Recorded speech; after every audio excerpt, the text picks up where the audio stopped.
बिस्मिल्लाहिर्रहमानिर्रहीम। अस्सलाम वालेकुम दोस्तों, क्या आप अपने बच्चों को खेल कूद के लिए मोबाइल फ़ोन देते हैं? अगर आपका जवाब 90% पाकिस्तानियों की तरह हाँ में है कि जब हम घर के कामकाज में मसरूफ़ होते हैं तो बच्चों को मसरूफ़ करने के लिए या खामोश करवाने के लिए इसे मजबूरन मोबाइल फ़ोन पकड़ाना पड़ता है, तो जान लें कि आपकी वक्ती मजबूरी आपके बच्चे की ज़िंदगी को माजूरी में बदल सकती है। जी हाँ, नफ्सियाती, ज़हनी, जिस्मानी और समाजी नुकसानात समेत मोबाइल फ़ोन के इस्तेमाल से बच्चों के ऊपर होने वाले मुज़र असरात और इस मुश्किल का आसान लेकिन मौसर हल जानने के लिए ये लाइफ चेंजिंग वीडियो आखिर तक ज़रूर देखें ताकि आप अपने बच्चों की हिफाजत और अच्छी तरबियत कर सकें। वीडियो में आगे बढ़ने से पहले चैनल को सब्सक्राइब करें और बेल आइकन को लाजमी प्रेस करें। दोस्तों, ज़्यादातर वालिदैन अपने बच्चों के लिए मोबाइल फ़ोन के इस्तेमाल के हदूद का तयन नहीं कर पाते और उसके नुकसानात इनकी अपनी ज़िंदगी में और इनके बच्चों की सेहत, नफ्सियात और ज़िंदगी पर बहुत ख़तरनाक साबित होते हैं। यहाँ एक नुक्ता ज़हन में रहे कि असल मसला मोबाइल फ़ोन का नहीं, इसके इस्तेमाल के तरीक़ेकार का है। किसी शय के भी इस्तेमाल का गलत या दुरुस्त तरीका ही उसे मुफीद या मुज़र बनाता है। और दोस्तों, आज के ज़माने में बच्चे घंटों मोबाइल फ़ोन पर कोई गेम खेलते रहते हैं या फिर कोई तालीमी ऐप देखते हैं और अब तो यूट्यूब पर उर्दू या हिंदी के कार्टून बहुत शौक़ से देखते हैं। कुछ नहीं तो बच्चे डियाना, मोटू पतलू और भीम जैसे कार्टून देखते हुए घंटों गुजार देते हैं। ये अमल दिमागी रसौली या ट्यूमर का बाइस बन सकता है क्योंकि मोबाइल फ़ोन से ख़तरनाक रेडिएशन निकलती रहती हैं। ये शुआएं बड़ों के लिए भी नुकसानदेह हैं, मगर बच्चों, ख़ास तौर पर 5 साल से कम उम्र बच्चों पर बहुत ज़्यादा मनफी असरार डालती हैं।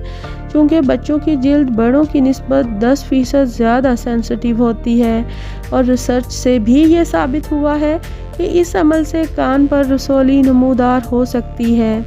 बच्चों में हड्डियाँ, टिश्यूज़ और दिमाग समेत दीगर अज़ा कमज़ोर होते हैं और इनमें इतनी मजबूती नहीं होती, लिहाजा मोबाइल फ़ोन से निकलने वाली 60% से ज़्यादा शुआएँ बच्चे के जिस्म में दाखिल होती हैं।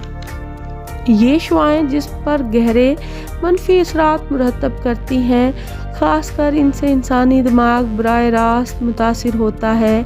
WHO यानी आलमी इदारा सेहत इन शुआओं को कैंसर पैदा करने वाले अवामिल में शामिल कर चुका है।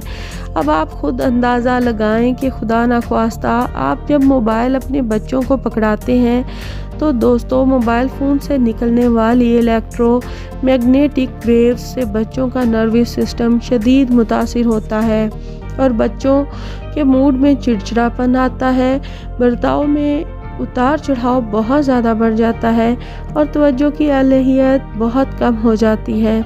मोबाइल फ़ोन इस्तेमाल करने वाले बच्चे तालीमी मैदान में भी पीछे रह जाते हैं। दोस्तों, मोबाइल फ़ोन की जो ब्लू लाइट होती है वो बहुत ही हार्मफुल होती है, स्पेशली जब आप रात के टाइम बच्चों को मोबाइल फ़ोन पकड़ा देते हैं तो ये आपके लिए स्ट्रेस हार्मोन कोर्टिसोल के लेवल को बढ़ाती है और जो आप के रिलैक्सिंग हार्मोन यानी कि मेलाटोनिन को रिलीज़ नहीं होने देता और आपके बच्चे नींद की कमी का शिकार हो जाते हैं। इन तमाम बातों के बाद दोस्तों, एक नहायत अहम सवाल पैदा होता है कि इस सूरत हाल में हमें क्या करना चाहिए। तो इसके लिए हमें चंद एहतियाती तदाबीर इख्तियार करनी होंगी जिससे आप अपने बच्चों की ये हैबिट ख़त्म कर सकते हैं और उनकी अच्छी परवरिश भी कर सकते हैं।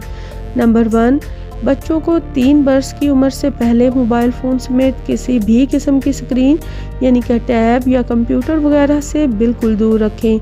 अगला काम आपको ये करना है कि 3 साल के बाद से 10 साल की उम्र तक अपने बच्चे को 24 में से ज़्यादा 20 मिनट मोबाइल फ़ोन के इस्तेमाल की ही इजाज़त दें। यानी अगर आपके बच्चे की उम्र 3 साल से ज़्यादा और 10 साल के दरमियान है तो 20 मिनट से ज़्यादा मोबाइल फ़ोन मत दें और उनको समझाने की कोशिश करें कि इसका ज़्यादा इस्तेमाल इनकी सेहत के लिए बिल्कुल भी अच्छा नहीं है।